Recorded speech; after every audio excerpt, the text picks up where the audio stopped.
안녕하십니까.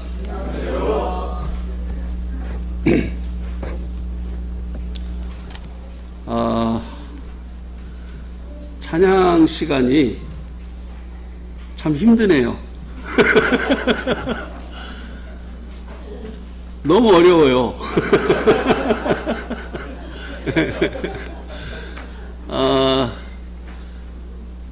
제가 네팔 갔다 오니까 찬양이 거의 이제 랩 수준이 됐어요.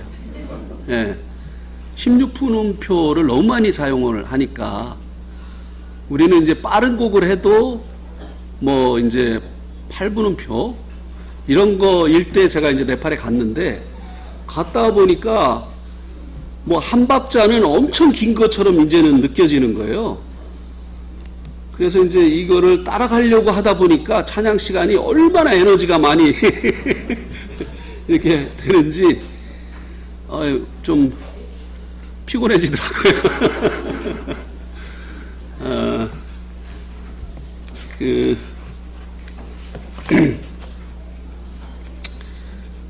근데 이제 앞에서 인도하시고 또 이제 반주하시고 하시는 그 모든 그 형제 자매님들이 같이 찬양하는 모습이 참 너무 좋았습니다. 제가 어떤 그 수련회에 갔더니 그 앞에서 이제 악기를 다루고 이렇게 하는 분들은 찬양을 안 해요. 그래서 이제 제가 그 부분을 얘기했죠. 찬양 시간에 같이 좀 찬양을 하면 좋겠다. 예. 그러니까 이제 그 뭐지요? 이렇게 치는 거 있잖아요. 아니 드럼 말고 이렇게 박스, 예, 카온, 예, 그거 하는 형제가 찬양 시간 찬양을 안 해요. 거기에 이제 그거 박자 맞추느라고 이제 그래서 찬양을 하면서 하면 더 좋겠다. 그랬더니 이제 그 형제가 찬양을 하면서 하니까 분위기가 더 좋아지더라고요. 예. 예. 제가 이제 특송을 이제 하려고 아침에 와서 이제 그 연습을 하는데 목소리가 안 나와요. 지금도 주님 목소리를 좀 터지게 해주시면 특송을 하겠습니다 그랬는데 안 돼. 그래서 주님의 뜻이 아니라고 분별을 했습니다. 어제 이제 그 로마서 8장을 통해서 현재 우리의 삶 속에서 이루어야 될 구원, 그 성화에 대해서 말씀을 드리면서 한 가지가 이제 빠졌다고 말씀을 드렸습니다. 성령님으로 인해서 우리가 살아가는 삶은 반복하게 되어질 때 율법의 요구, 곧 거룩함에 이르게 되어진다고 말씀을 드렸습니다. 이것이 이제 성화인데요.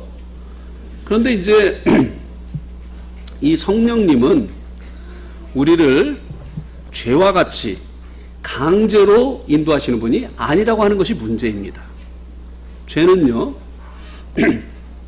우리가 선을 행하려고 하는데 강제로 악을 행하게 합니다. 우리가 하나님 말씀대로 살려고 하는데 우리의 욕심대로 살도록 끌고 갑니다.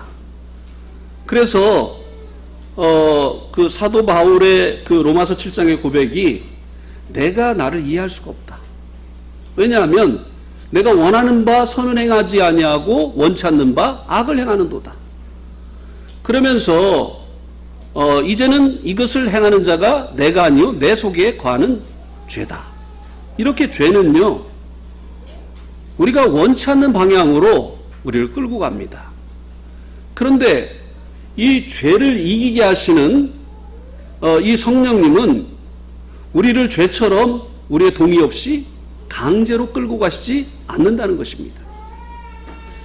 그것을 이제 8장 15절 말씀이 말씀을 해주고 있습니다. 한번 로마서 8장 15절 말씀을 보시기 바랍니다.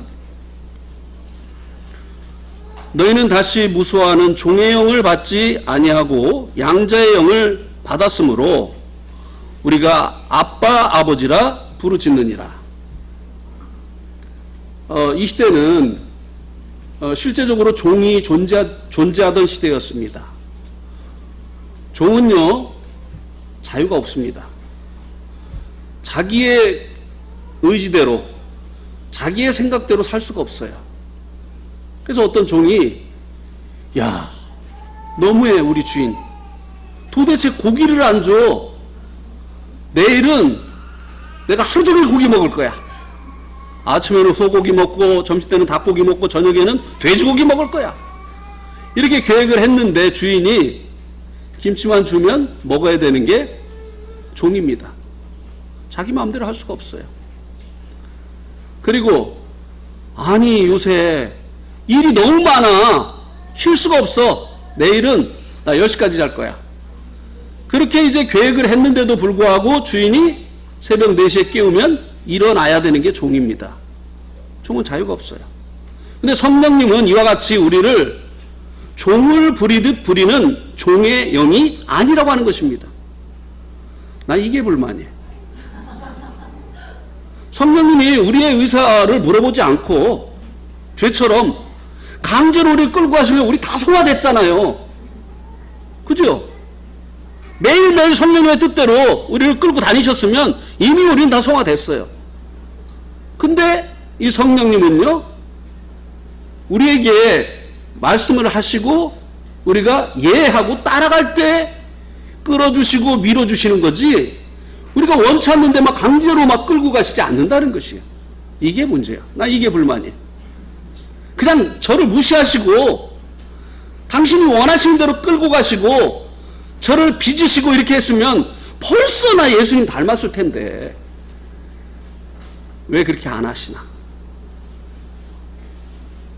그래서요, 우리가 육체의 소욕을 쫓지 말고 성령의 소욕을 쫓아야 된다고 하는 것입니다. 절대 이 성령의 인도하심은 우리의 의사와 우리의 허락이 없이 성령의 인도하심은 그냥 일방적으로 일어나지 않는다고 하는 것입니다. 어떤 성도가 그러더라고요. 저는 요번 말씀 듣고요, 여기 말고요, 다른 데서 이제 이 말씀을 전했더니 저는 지금까지요 그냥 구원받고 살면은 그냥 성령으로 사는 건 줄 알았어요. 천만에요. 그렇지가 않습니다. 성령님은 이제 말씀하시고 그리고 그 말씀에 순종하려고 하는 이 성도들을 인도하시는 거예요. 예. 그래서 우리가 이제 율법의 요구, 이 거룩함, 이 성화에 이르려고 한다고 한다면 성령님의 그 인도하심에 귀를 기울여야 됩니다. 그리고 반복해서 말씀을 하시는데 우리가 반복해서 불순종하시잖아요. 그러면 이제 잠잠하십니다. 이제 이런 성도들은 이제 성령님의 음성을 이제 듣지 못하게 되어지는 거죠. 이스라엘의 암흑기에 하나님께서 선지자들을 보내시지 않으셨잖아요. 수없이 많은 선지자들을 보내셔서 하나님의 뜻을 알려주셨는데도 불구하고 그들이 선지자들을 통해서 말씀하신 하나님의 뜻을 무시하고 이방 풍속을 쫓고 우상을 섬기는 여하튼 길로 반복해서 감으로 인해서 하나님께서 더 이상 그들에게 선지자를 보내시지 않으셨어요. 그들은 400년 동안 하나님의 음성을 들을 수 없었습니다. 성령님의 인도하심을 반복해서 거절하고 육체로 사는 사람들은요, 더 이상 하나님께서 말씀하시지 않으세요. 무감각한 이런 상태에 있게 되어진다고 하는 것입니다. 왜냐하면 네가 그걸 원하면 그렇게 하라고 하는 것입니다.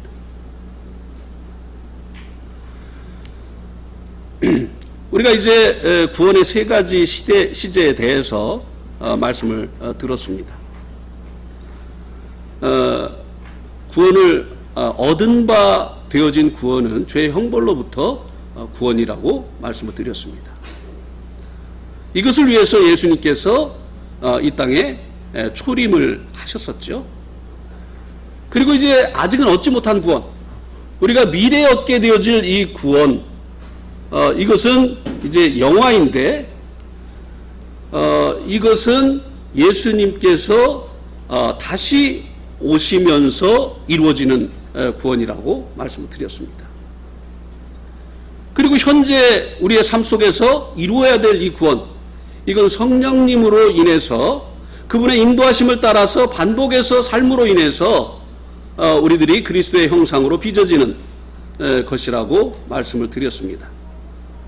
과거의 구원은 초림하신 예수님과 관련이 있고, 미래에 얻게 되어질 이 구원은 재림하실 주님과 관련이 있고, 현재 이루어야 될 구원은 바로 성령님과 관련이 있다고 하는 것입니다. 이것은요, 시편 22편, 23편, 24편에도 나타나 있습니다.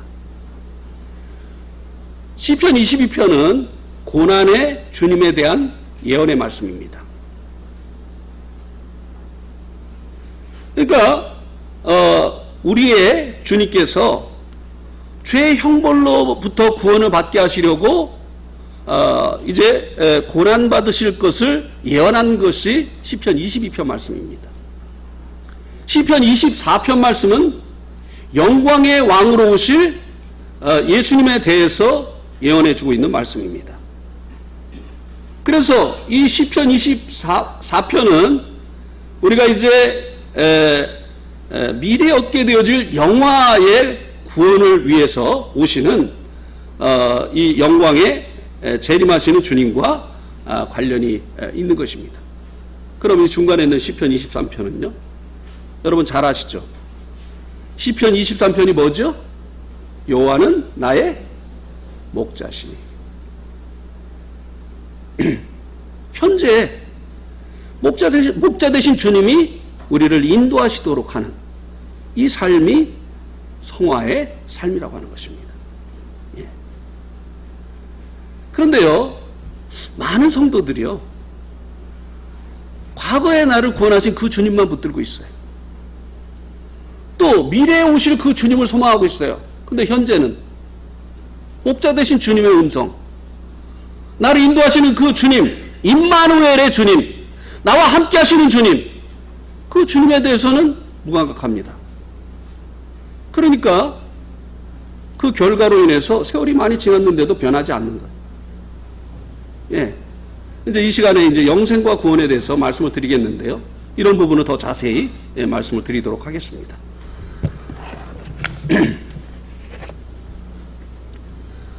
영생과 성화의 이 관련성에 대해서 말씀을 드리겠는데요. 영생이 무엇이냐 하는 것을 먼저 우리들이 이제 이 영생의 정의를 우리들이 정의를 할 수 있어야 되겠습니다. 디도서 1장 2절 말씀을 보시겠습니다.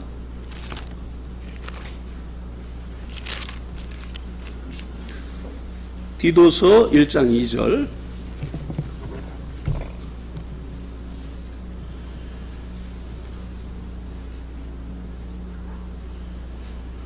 영생의 소망을 위함이라.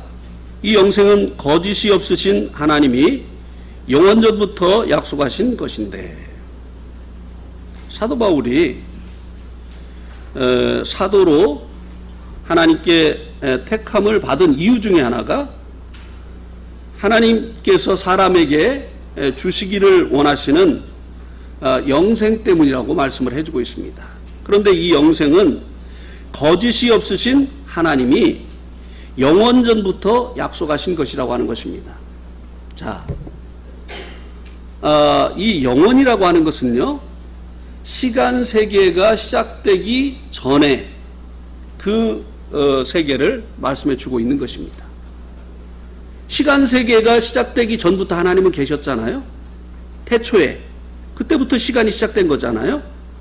그리고 이제 새하늘과 새 땅으로 우리들이 들어가게 되어지면 시간 세계가 끝이 나게 됩니다.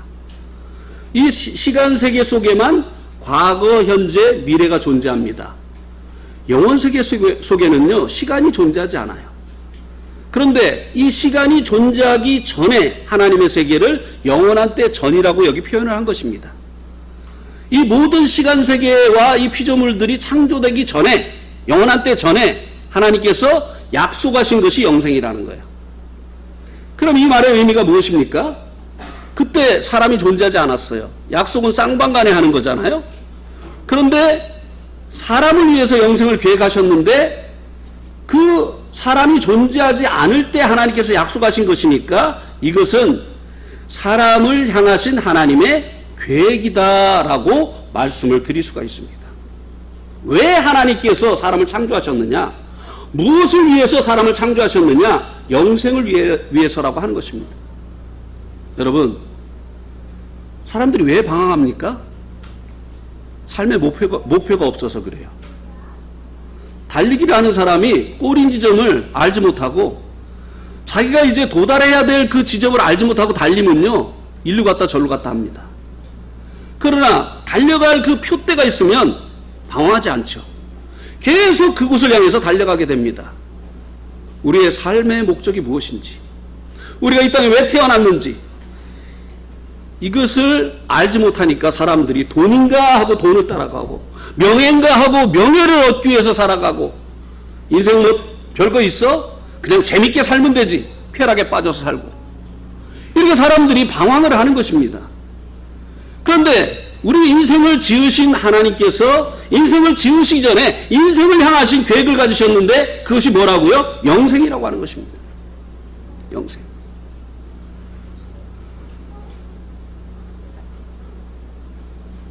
모든 지어진 피조물들이 지어진 목적이 있지 않습니까? 이 시계는 시간을 알려주기 위해서 만들었잖아요. 처음에는 시계가 없을 때는 배꼽 시계. 배가 고파요. 아, 아침이구나. 또 일하다가 배가 고파요. 아, 점심이구나. 또 일하다가 배가 고파요. 그러면 저녁이구나. 근데 좀 정확한 시간을 알고 싶었어요. 그래서 나온 게 뭐죠? 해시계. 그림자를 보고, 아, 지금이 아침이구나, 또 점심이구나, 저녁이구나. 이렇게 이제 해시계로 그 시간을 측정을 했는데, 좀 지금이 몇 시인지 알고 싶은 이런 이제 사람들의 그 욕구에 의해서 지금 이 시계가 만들어진 거예요. 그죠? 시계는 시간을 알려주기 위해서 만들어진 거예요. 그래서 시간을 알려주지 못하는 시계는요, 시계로서의 가치가 없는 거예요. 아무리 여기에다가 금을 입히고 다이아몬드로 이제 장식을 했다 할지라도요, 시간을 알려주지 못하는 시계는 가치가 없는 거예요.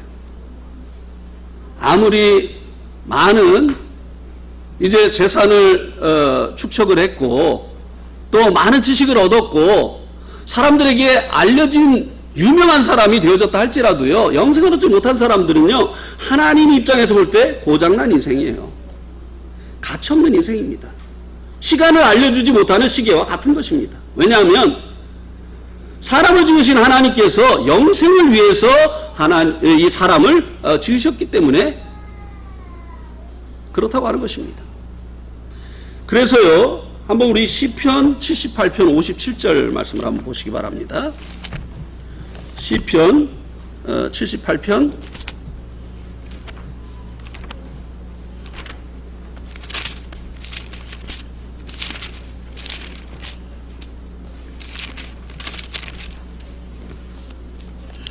78편 57절에 보면, 그들의 조상들이 배반하고 거짓을 행하여 속이는 활같이 빗나가서. 이게 죄라고 하는 그 원어를 가장 잘 표현해 준 말씀입니다. 이 죄라고 하는 그 한가가요,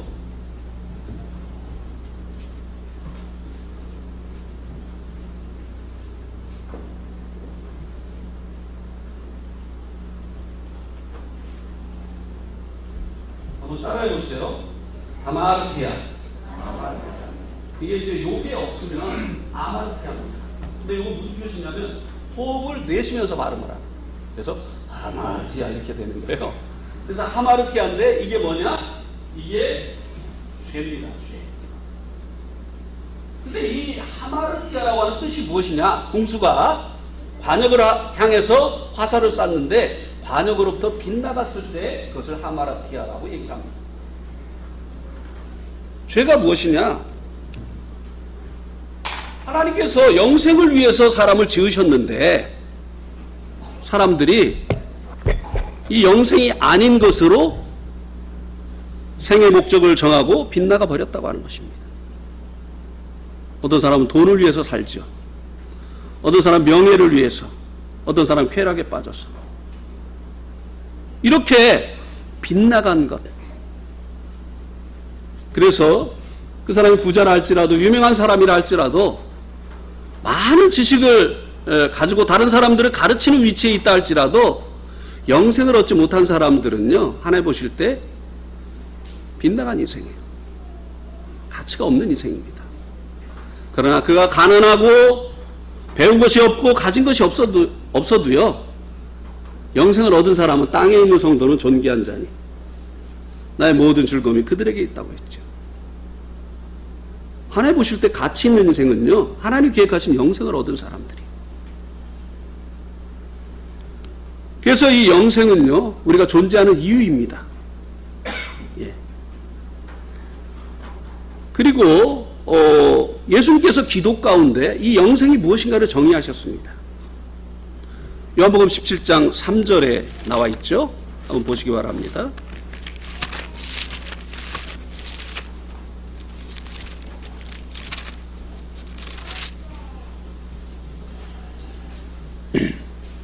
요한복음 17장 3절에 보니까 우리 한번 같이 읽어보겠습니다. 요한복음 17장 3절 시작. 영생은 곧 유일하신 참 하나님과 그가 보내신 자 예수 그리스도를 아는 것이니이다. 자, 우리가 생각하는 영생은 뭐죠? 죽지 않고 오래오래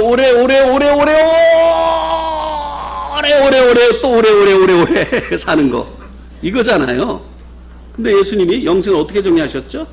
시간적인 개념으로 정의하시지 않으셨어요. 이 영원이라는 것 자체가 시간적인 개념이 아니거든요. 예.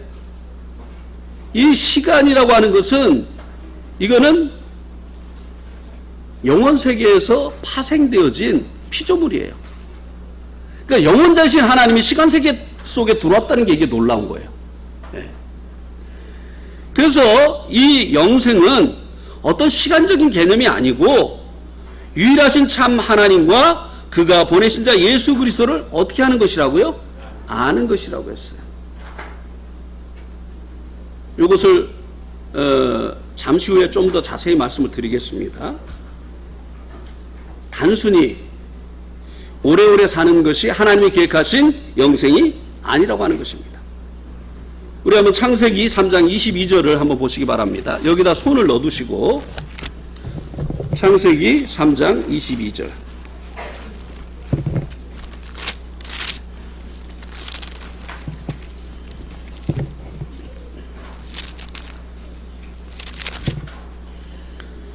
여호와 하나님이 이르시되 보라 이 사람이 선악을 아는 일에 우리 중 하나같이 되었으니 그가 그 손을 들어 생명나무 열매도 따먹고 영생할까 하노라 하시고, 그 다음에 보면 여호와 하나님이 에덴 동산에서 그를 내어 보내어 그의 근원이 된 땅을 갈게 하시니라. 이같이 하나님이 그 사람을 쫓아내시고 에덴 동산 동쪽에 그룹들과 두루 도는 불칼을 두어 생명나무의 길을 지키게 하시니라. 하나님이 사람을 지으신 목적이 영생이라고 했잖아요. 그런데 여기 이 말씀을 보면 영생을 얻을까봐 걱정하고 계세요. 하나님이. 이거 뭐가 앞뒤가 안 맞잖아요. 하나님께서 사람을 지으시기 전에 영생을 계획하시고 사람을 지으셨는데 지금 여기는 하나님이 동산 중앙에 있는 생명나무의 그 실과를 먹고 영생할까 하노라 하면서 그거 못 먹게 하시려고 에덴 동산에서 쫓아내시잖아요. 또 들어올까봐 에덴 동산 그 동편에 화영검, 불칼과 그리고 이 천사들을 두어서 지키게 하시잖아요. 아니, 영생을 위해서 창조하셨는데 왜 먹으면 영생하는 생명나무를 못 먹게 하려고 지금 하고 계시죠? 하나님 왜 인간이 영생할까봐 지금 걱정을 하고 계시죠? 그 이유가 뭔가요? 선악을 아는 일에 우리 중 하나같이 되었기 때문에. 어떻게 이 사람이 선악을 아는 일에 삼위일체 하나님 중 하나처럼 되어졌을까요? 하나님이 금하신 선과 악을 알게 하는 나무의 실과를 먹었기 때문에. 그죠? 이게 죄잖아요. 하나님이 금하신 선과 악을 알게 하는 나무의 실과를 먹었기 때문에 이 선과 악을 알게 하는 나무의 실과는 말 그대로 그것을 먹으면 선과 악을 알게 되는 거예요. 그래서 이제 이들이 하나님께 불순종하고 이제는 죄인이 된 거예요. 죄를 지으면 마귀에게 속한다고 말씀해주고 있습니다. 지금 이 사람들이요, 죄 짓고 마귀에게 속했어요. 그런데 마귀에게 속한 상태에서 또 영생하는 그 나무의 열매를 먹으면 어떻게 되죠?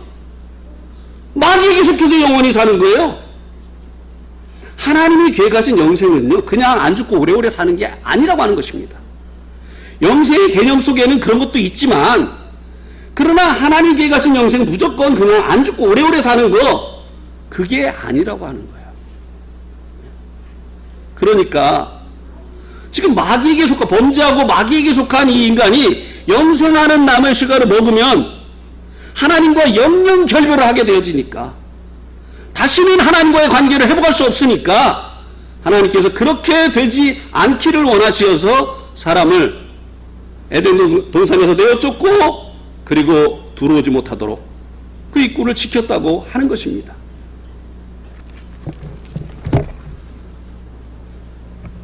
그러면 하나님께서 계획하신 영생이 무엇이냐? 다시 요한복음 17장 3절로 오시기 바랍니다. 그것은 유일하신 참 하나님과 그가 보내신 자 예수 그리스도를 아는 것이라고 했습니다.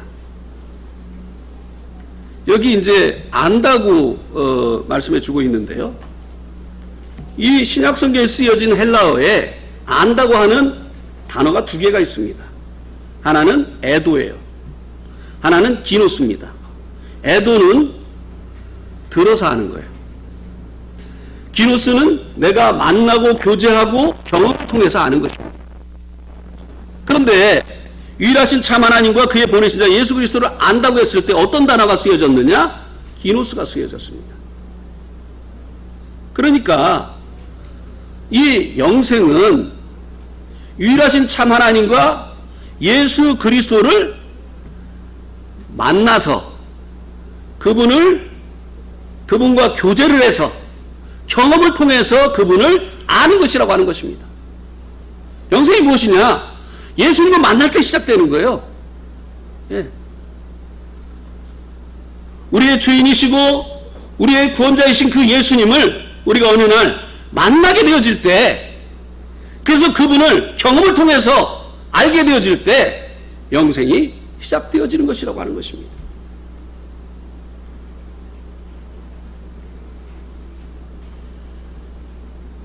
그래서요, 영생을 얻은 사람은요, 하나님은 사랑이시래라고 말하지 않아요. 이건 듣고 하는 얘기예요. 자기는 하나님의 사랑을 받아본 일이 없어요. 하나님의 그 사랑을 받은 사람이 얘기하니까 듣고 자기는 하나님의 사랑을 받지 못했어요.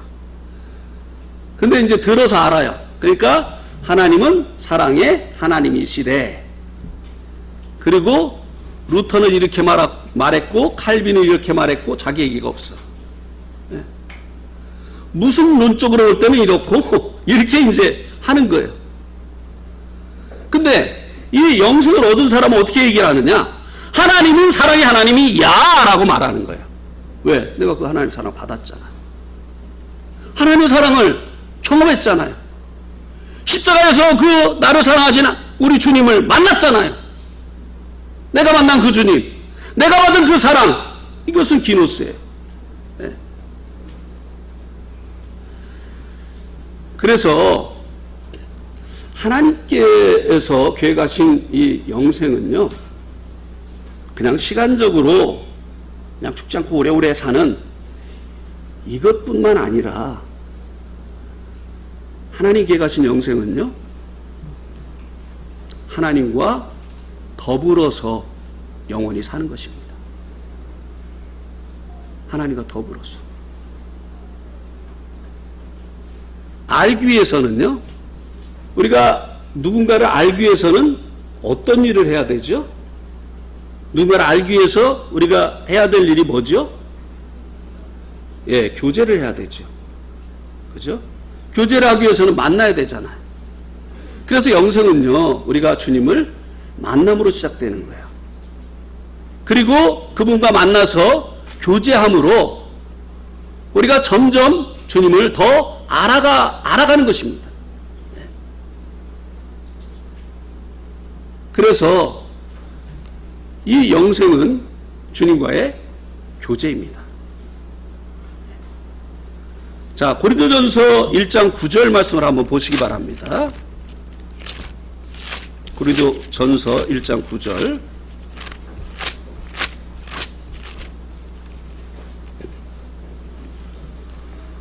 이것도 한번 같이 읽어보시겠습니다. 고린도전서 1장 9절. 시작. 너희를 불러 그의 아들 예수 그리스도 우리 주와 더불어 교제하게 하시는 하나님은 미쁘시도다. 하나님 우리를 부르신, 콜링하신 목적이 뭐냐? 복음 전하고, 그리고 이제 하나님의 그 말씀을 연구하고, 이것도 이제 포함이 됐죠. 그러나 하나님께서 정말 우리를 부르신 그 목적이 무엇이냐? 그 아들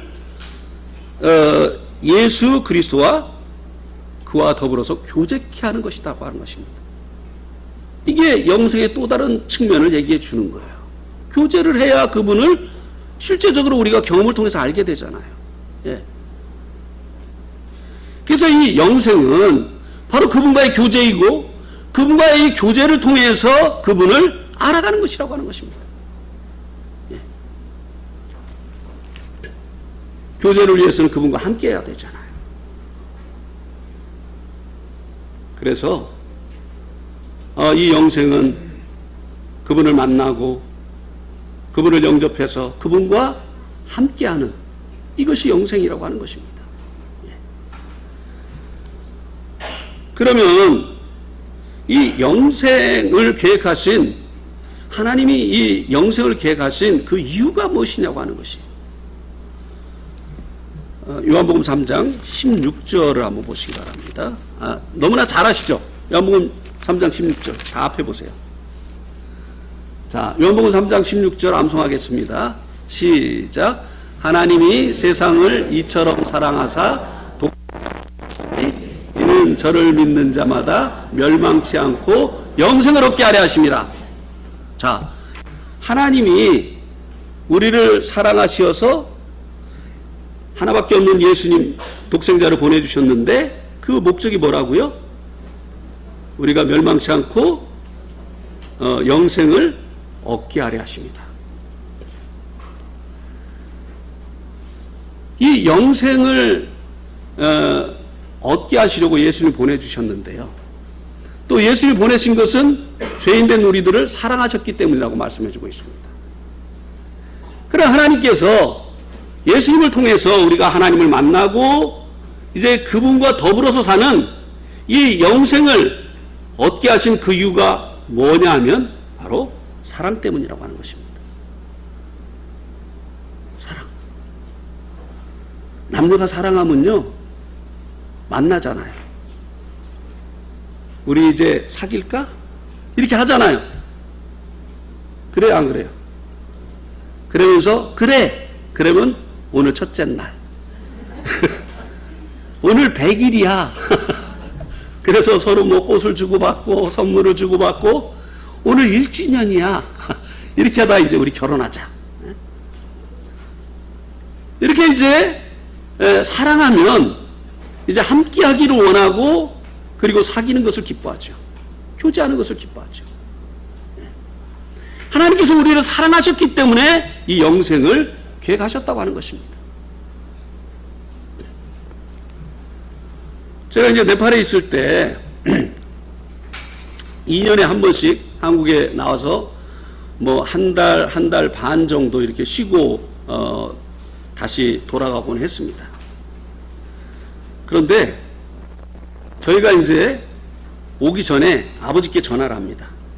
아버지, 우리 7월 달에 7월 뭐 14일 날 한국에 들어갑니다. 그러면은 저희 아버지 목소리가 달라져요.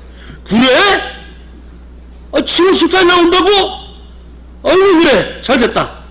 목소리가 그냥 막 굉장히 커지십니다. 근데 한 번은요, 저희가 이제 몇 달 전에 온다고 연락을 드렸는데 저희가 오지도 않은 공항에 아버지가 차를 끌고 오셨다는 거예요. 그래가지고 공항에 그 공기를 마시고 가셨다는 거예요. 왜 그랬을까요? 얼마나 보고 싶었습니까? 제가 장남이거든요. 정말 사랑하는 아들이거든요. 근데 사랑하는 아들을 2년 동안 못 보니까 보고 싶은 거예요. 근데 온다고 하니까 오지도 않은 공항에 와가지고 공기를 마시고 가셨다는 거예요. 네.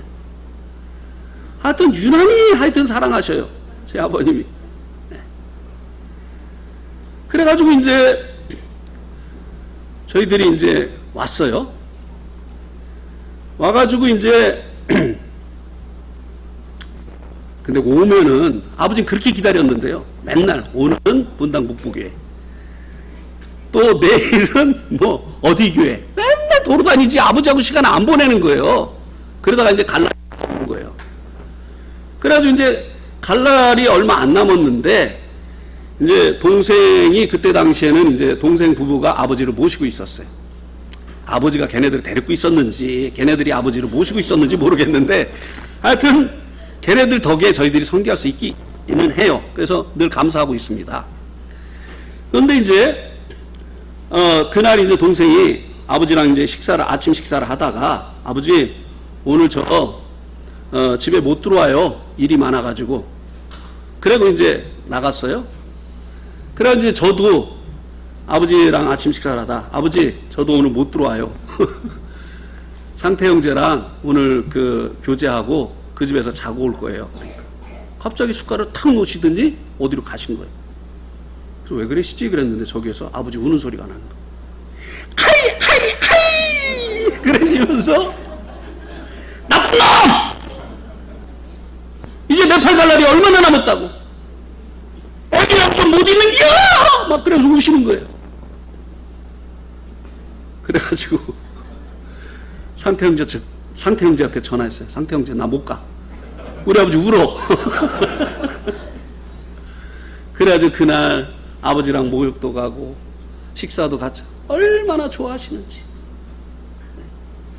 왜 그러시죠? 왜 이렇게 아버지가 우리가 오면 힘을 내시고 같이 있으면 그렇게 좋아하시고 왜 그렇게 하시죠? 사랑하시기 때문에. 사랑 때문입니다. 그러니까 이 사랑하는 그 아들이 2년 만에 오면 그렇게 새 힘이 나는 거예요. 같이 있으면 그냥 좋은 거예요. 그러니만큼 우리가 돌아간다고 하면요 맥이 착 걸리셔. 저희 어머니 특히 현웅아 너 다음에 올 때는 나 이 세상에 없을 거다. 항상 그 얘기 하셨어요. 근데 아직도 안 돌아가셨어요. 근데 이제 마지막 우리가 이제 그 들어가면서 이제 우리 내년에 나올 겁니다. 그러니까 그때는 그 얘기 안 하시더라고요. 너 나올 때 나 못 볼 거야. 이 얘기 안 하시더라. 이제 살아야 되는 이유가 생긴 거예요. 아들이 돌아온다니까 어떻게든지 살아야 되는 거예요. 예. 정신 똑바로 차리시고. 예. 사랑하면요 이렇게 교제하는 게 좋은 거예요. 같이 있는 게 좋은 거예요. 왜 하나님이 영생을 계획하셨느냐? 우리와 함께 살기를 원하셔서요. 사랑 때문입니다. 그래서 하나님과 우리 사이를 갈라놓은 이 죄들을 아들을 희생하시어서 없애주신 거예요. 이것 때문에 하나님과 우리가 결합할 수 없을까봐, 하나님과 연합할 수 없을까봐, 하나님이 우리 안에 들어오실 수가 없으니까. 그래서 예수님이 십자가에서 피 흘리시고 돌아가신 거예요. 이게 끝이 아니에요. 이것은 시작이에요. 영생을 위해서 그렇게 하신 거예요.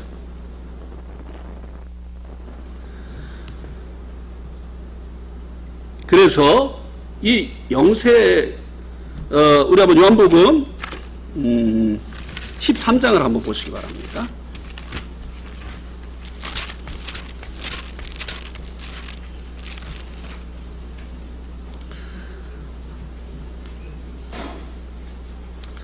요한복음 13장 8절에 보니까 베드로가 이르되 내 발을 절대로 씻지 못하시리이다. 예수께서 대답하시되 내가 너를 씻어주지 아니하면 내가 나와 상관이 없느니라. 아니, 제자들이 선생님 발을 씻어줘야 되는데 선생님이 제자들의 발을 씻어주고 있는데 베드로가 불만이었어요. 아니, 선생님이 아무리 발을 씻어준다고 저렇게 발을 내밀고 버젓이 발을 내밀고 저렇게 하고 있나? 내 순서가 오면 나는 발 안 내밀 거야 하고 있다가 주님, 베드로가 순서가 되니까 제 발은 못 씻으십니다. 어떻게 선생님이 제 발을 씻습니까? 그랬더니 예수님이 그래도 너밖에 없구나. 다른 애들하고 확실히 네가 다르다. 이렇게 하셨습니까? 뭐라고 하셨죠? 내가 네 발을 씻어주지 않으면 네가 나와 상관이 없다. 예수님이 이 발을 씻어주신 일을 위해서 이 제자들의 이 발에 묻은 더러운 그 먼지와 같은 죄를 위해서 십자가잖아요. 왜 예수님 십자가 달리셨어요? 죄로 인해서 끊어진 관계를 회복시켜 주시려. 예, 이게 영생입니다. 사망이 분리라면 영생은요, 관계로 회복하는 거예요. 예. 함께 하는 거예요. 교제하는 거예요. 예. 그런데요, 영생은 하나님과 그의 보내신 자 예수 그리스도를 아는 것이라고 했잖아요. 근데 여러분, 얼마나 우리가 우리 주님과 하나님을 알고 계십니까? 우리가 하나님을 알고 있는 것이요, 알고 있는 그 지식의 정도가 언제 나타나느냐면요, 예배 때 나타납니다. 예배 때. 예배 때 주시장창 주님, 저희들이 양과 같이 그릇 행하여 갓길로 갔는데 하나님께서 예수님을 보내셔서 우리들의 그 그릇 행한 모든 죄들을 짊어지게 하시고 십자가에 달리셔서 우리들의 모든 죄를 다 씻어주셔서 감사합니다. 예수님 정말 우리들의 구원자이십니다. 예수님의 이름으로 기도합니다. 그 다음 주도 그거야. 마치 그냥 녹음기 틀어놓는 것 같아. 제가 그래서요, 네팔에서 형제들 기도를 다 외웠어. 맨날 똑같은 기도를 하니까 내 돈께 얘기 안 하려고 했는데 내 돈께도 오니까 그거예요. 하나도 안 틀려. 매주 똑같은 기도를 하는 거예요. 왜요? 그게 전부야. 주님 아는 지식이. 그죠? 네.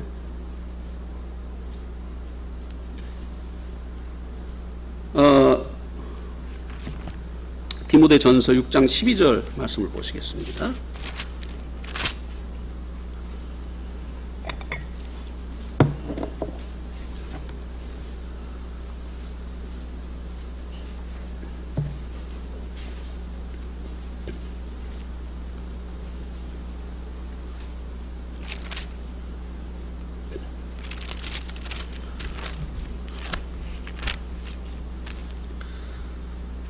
여기 보니까 믿음의 선한 싸움을 싸우라. 그래서 몇 분까지죠? 지난 건가요? 30분까지죠? 예. 믿음의 선한 싸움을 싸우라. 영생을 취하라. 자, 여기 보니까 이 디모데 전서는 사도 바울이 디모데에게 쓴 서신이잖아요. 디모데 영생을 얻은 사람입니까? 얻지 못한 사람입니까? 이 서신을 받아볼 당시에 대답해 주세요. 얻은 사람이죠. 근데 여기 사도 바울이 영생을 어떻게 하라고 했어요? 이상하잖아요. 영생을 얻은 사람에게 왜 영생을 취하라고 했죠? 영생을 취하지 않으면 취소되나요? 왜 영생을 얻은 디모데에게, 너무나 확실하게 영생을 얻은 디모데에게 영생을 왜 취하라고 했을까요? 우리가 영생을 알면 이 말의 의미를 알죠. 주님을 알아가는 것이잖아요. 우리가 처음에 구원받을 때는 구원자이신 예수님 믿고 예수님 알아서 우리가 구원받는 거잖아요. 그런데 영생을 취하라는 것은 무엇입니까? 그분과 더 교제를 해서 그분을 더 알아가라는 거예요. 그죠? 제사장이 이제 문을 통해서 이제 그 성막에 들어가면 단을 거쳐서 이제 가잖아요. 근데 우리가 이 구원하신 주님만 그 아는 것은요, 제사장이 그 번제 단에서만 머물러 있는 것과 같아요. 안으로 들어가야 되잖아요. 들어가서 밖에서 볼 수 없는 그 주님의 내면을 봐야 되잖아요. 이 밖에서 보이는 이 그 성막은요, 정말 누추합니다. 그죠? 맨 위에 덮여진 그 덮개가 뭐죠? 해달의 가죽, 바다돼지의 검은색, 거무틱틱한 가죽이에요. 그러니까 주님이 이 땅에 오실 때 고운 모양도 없고 풍채도 없는 이런 모습으로 오셨잖아요. 근데 그 안에는 뭐가 있죠? 붉은 물들인 염소 털로 만든 그 덮개가 있잖아요. 그러니까 주님께서 이런 모습으로 오신 것은 우리들의 죄를 위해서 피 흘려 주시기 위해서 오신 거잖아요. 그 안에 들어가 뭐가 있죠? 오색찬란한 이제 그 무늬를 놓은 이런 오색찬란한 이제 또 덮개가 있습니다. 여기로부터 이제 안에 들어가야만 보이는 거예요. 이거는 안에 들어가야 주님의 그 다양한 모습을 보게 되어지는 거예요. 예, 거기에는 막 밖에서 볼 수 없는 막 황금, 그 다음에 여러 가지의 그 형형 색깔로 이루어진 이런 것들을 볼 수 있게 되어지는 것입니다. 우리가 주님과 교제를 하게 되어질 때 구원의 주님뿐만 아니라 놀라우신 주님을 더욱더 알아가게 되어지는 것입니다. 그렇게 하게 되어질 때요, 우리의 예배가 깊어지는 거예요. 맨날 똑같은 예배 안 드리는 거예요.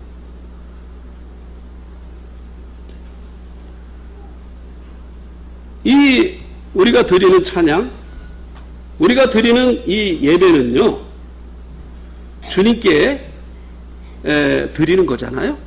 그러니까 이 우리가 드리는 예배, 우리가 드리는 이 찬양은요, 주님께 우리가 이제 상을 차려 드리는 것과 같다고 말씀을 드릴 수 있어요. 근데요, 저희 요번엔 아내 얘기를 좀 해야 되겠네요. 안 오길 잘했어요. 아내가 있으면 이제 이런 얘기 못하죠.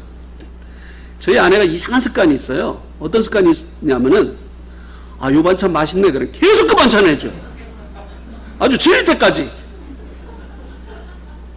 그래가지고 이제, 이제 좀 다른 것 좀 해줘. 그럴 때까지 그냥 막. 하나님도 그러시지 않겠어요? 맨날 그 된장찌개만 해주면, 김치찌개도 좀 해줘. 고추장 넣고도 좀 해줘. 콩나물국도 좀 끓여줘. 우리가 맨날 똑같은 예배를 하나님도 그렇게 하세요. 그래서 영상 피하라는 거예요. 하나님도 알아가라고 하는 것입니다. 그러면 우리의 찬양이 이제 계속 새로운 찬양을 하게 되어지고, 그러니까 이 박자 빠른 노래를 새로운 찬양을 배우라는 얘기가 아니잖아요. 그죠? 찬양은 하나님의 어떠하심을 우리가 선포하는 거잖아요.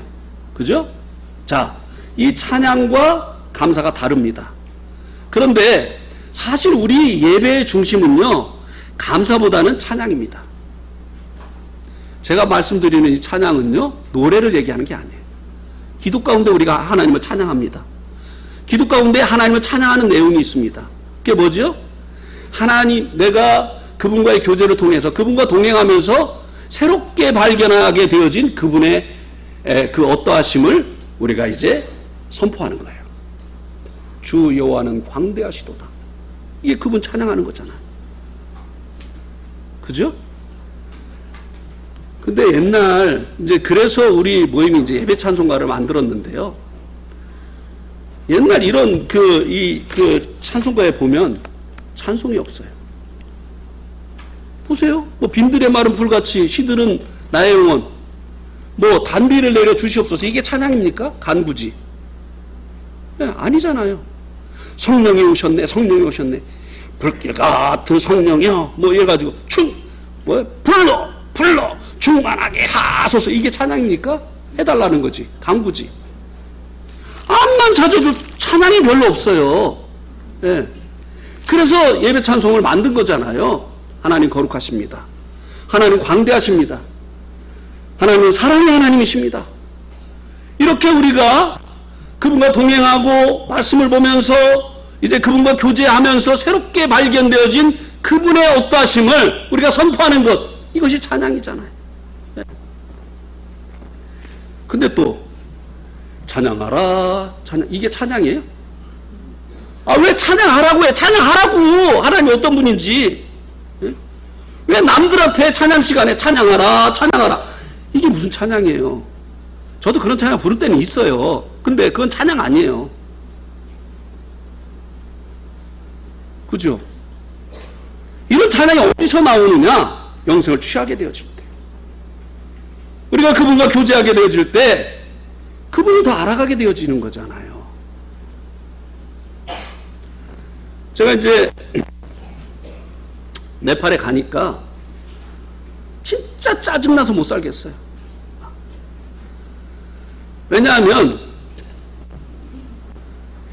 물을 이틀에 한 번씩 하루에 1시간밖에 안 줘요. 그것도 새벽에. 그러니까 모터로 받으려고요. 모터로 돌려가지고 땡기니까 우리 집은 안 나와. 아니 한국은 수도 탁 틀면 물 나오잖아요. 네팔은 이게 당연한 게 아니에요. 그거 이 수도 그 꼭지 틀면 물 나오는 게 당연한 건 줄 알았어요. 당연한 게 하나도 없더라고. 네. 전기가요, 건기때가 되어지잖아요. 하루에 18시간이 안 나가요. 안 들어와요. 네. 그냥 한국에서 전기 스위치 탁 틀면 불 들어오는 거 당연한 줄 알죠, 여러분? 전기 스위치 딱 틀었는데, 켰는데 전기 안 들어와요? 난리 나죠. 네. 아파트에 사시는 분들은 막 그냥 그 전기 담당하는 분들한테 막 전화해가지고 이거 어떻게 된 거냐고 막 이렇게 하잖아요. 우린 당연한 줄 알고 살았던 것이 당연한 게 하나도 없더라고요. 그리고 이 교통 질서라는 게 없어요. 없던 차가 생겨가지고 교통 문화라는 게 형성이 안 됐어요. 남이 차선에 오면서 반짝반짝 하면서 막 와요. 막 머리가 그냥 막 뚜껑이 막 열려가지고 막 그냥 한국에서 안 나오던 말이 막 여기서 막 나와요. 막 그냥. 미치겠어요. 막 그냥. 그래서 주님 앞에 엎드리면 너 지금 조금 전에 뭔 말을 했냐? 그냥. 한 번은 말이죠. 성경 공부를 하러 가는데 이제 그 차가 한 대밖에 못 지나갈 길이에요. 우리는 진입해서 많이 왔어. 이 사람은 저기서 막 진입했어. 그럼 누가 서줘야 돼요? 그 사람이 서줘야 되죠? 근데 밀고 들어와요. 그래가지고 내 앞에 딱 와가지고 딱 버티고 있는 거예요. 너무 성질이 나가지고 사이드 브레이크 딱 튕기고 나 누워버렸어 그냥. 네가 이기나 내가 이기나 보자. 근데 암만 누워있어도 반응이 없어요. 못 이겨요. 예. 그래가지고 이제 나가가지고 아니 나는 이만큼 왔고 당신은 이만큼 왔고 당신이 거기서 소졌으면은 이런 문제 없잖아. 그러니까 말도 안 해 그냥. 결국 내가 빼줬어요. 막 짜증이 나는지 그래가지고 막 그 성경 공부 가면서 옆에 허마리 형제가 탔는데 막 그 사람 욕을 했어요. 그하고 성경 공부 가가지고 이제 말씀을 이렇게 하는데 허마리 형제가 저를 이렇게 저도 정말 너무 괴로웠어요.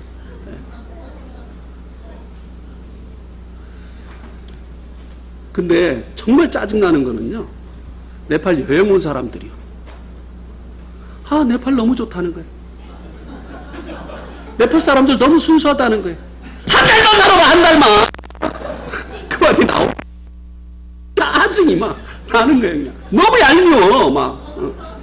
특히 한국에서 온 형제님들, 자매님들, 아우, 네팔 형제 자매들 너무 순수해.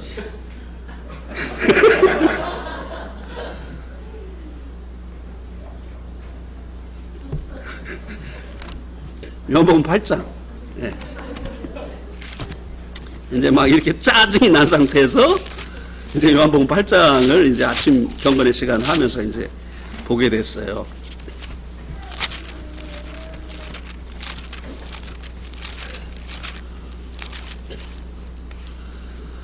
요한복음 8장 1절에 보니까 예수는 감람산으로 가시니라 이렇게 돼 있잖아요. 근데 네팔 성경으로 봤거든요. 근데 네팔 성경에 어떻게 써 있느냐면 떨어 예수 저희툰 다다마 자누바요 이렇게 써 있어요. 그러니까 우리나라 성경은 그러나라고 하는 이 접속사가 없죠. 근데 네팔 성경은 그러나 예수님은 감람산에 가셨다 이렇게 이제 써 있어요. 그래서 그러나는 앞의 상황과 지금 이 상황이 반대 상황이라고 하는 것을 나타내 보여주는 접속사잖아요. 그래서 앞에 성경을 봤어요. 그랬더니 52절 7장 52절에 보니까 그들이 대답하여 이르되 너도 갈릴리에서 왔느냐 찾아보라. 갈릴리에서 선지자가 나지 못하였느니라. 아닌데 53절 네, 죄송합니다. 53절 다 각각 집으로 돌아가고 그러나 예수는 감람산으로 가시다. 이제 초막절 절기가 끝나고 이제 8일 동안 그 텐트를 치고 밖에서 생활을 하다가 절기가 끝났으니까 자기들은 집이 있으니까 다 집으로 갔어요. 근데 예수님 집이 어디 있어요? 가버나움에 있을 때는 그래도 베드로 집에서 머물었는데 이 예루살렘은요, 예수님 와서 묵으라고 하는 사람이 없어요. 아무도 없어요. 그래서 예수님은 어디로 가셨느냐면 감람산으로 가셨어요. 제가 이거 보다가요, 이렇게 성경 붙들고 막 울었어요. 주님, 저는 아무것도 아니네요. 제가 이 바뀐 환경, 정말 이 열악한 환경, 문화라는 것을 알지 못하는 이 사람들, 이거에 스트레스 받고 막 그냥 소리 지르고 막 욕하고 막 이렇게 하는데 예수님은 여우도 굴이 있고 공중에 나는 새도 집이 있건만 인자는 머리 둘 곳이 없도다. 진짜였네요, 주님. 주님 어떤 분이신데 산에 가서 밤을 새셨습니까? 아니, 주님이 말씀 전하고 기적을 행하실 때는 그렇게 사람들이 모여들어 놓고는 저녁 때가 되니까 다 지들은 집으로 가고 주님 어디서 밤을 지내실 겁니까? 우리 집으로 가시죠. 요거 하나도 없어. 아무것도 아닌 거를 가지고 내가 이렇게 짜증내고 신경질 부리고 이렇게 했구나. 제가 일본에 이제 한번 갔을 때인데요. 그 모임이 이제 그 경도 모임이라고 이렇게 써 있더라고요. 경도. 일본말로 뭐라고 했는데 잊어버렸어요. 도쿄 외곽에 있는 그 교회인데, 거기에 가서 이제 한국 형제님을 통해서 들은 얘기입니다. 그 예배당을 미국 선교사님이 져줬대요. 미국 선교사 형제님이. 그리고 연세가 드셔서 은퇴를 하셨답니다. 그래서 이제 미국으로 돌아가셨는데, 당신이 젊음을 바쳐서 선교하던 그곳이니까 가끔 오신다는 거예요. 근데요, 일본 사람들은요, 정말 그러더라고요. 초청하지 않은 사람이 오면요, 숙소도 안 마련해주고, 먹을 것도 안 줘요. 자기들이 초청하지 않았는데 오면. 근데 암만 그래도 그렇지, 자기들에게 복음 전해주고, 또 자기들이 예배 드릴 수 있도록 예배당 져주고 한 분 아니에요. 근데도 집회가 끝나고 나니까 다 그냥 가버리고 이분만 남더라는 거예요. 아무도 어디에서 묵으십니까? 물어보지 않더라는 거예요. 근데 한국 사람은 이게 용납이 안 되는 일이잖아요. 이 한국 형제님이 이 선교사님에게 그랬대요. 선교사님, 우리 집으로 갑시다. 그러니까 막 우시더래. 미국 사람도 울더래요. 미국 사람도 그게 당연한 게 아니었던 모양이에요. 사실 미국 사람도 그래거든요. 초청하지 않은 사람 오면요, 자기들끼리 밥 먹어요. 예. 뭐 어디서 묵습니까? 물어보지도 않아요. 예. 뭐 그렇게 가르쳐서 그렇게 한 건지 모르겠는데, 근데 어쨌든 주님께서 참 이 말씀 보면서 참 주님이 어떤 분이신데, 사람들은 각각 다 초막절이 끝나고 자기 집으로 돌아갔는데 주님은 감람산으로 가셨다. 이 말씀을 보면서 참 그 주는 이 말씀을 가지고 제가 이제 이런 주님을 이제 배운 거잖아요. 이런 주님을 알게 되어진 거잖아요. 그러니까 그 주는 정말 눈물로 이 말씀을 가지고 예배를 드렸습니다. 이제 새로운 예배를 드린 거죠.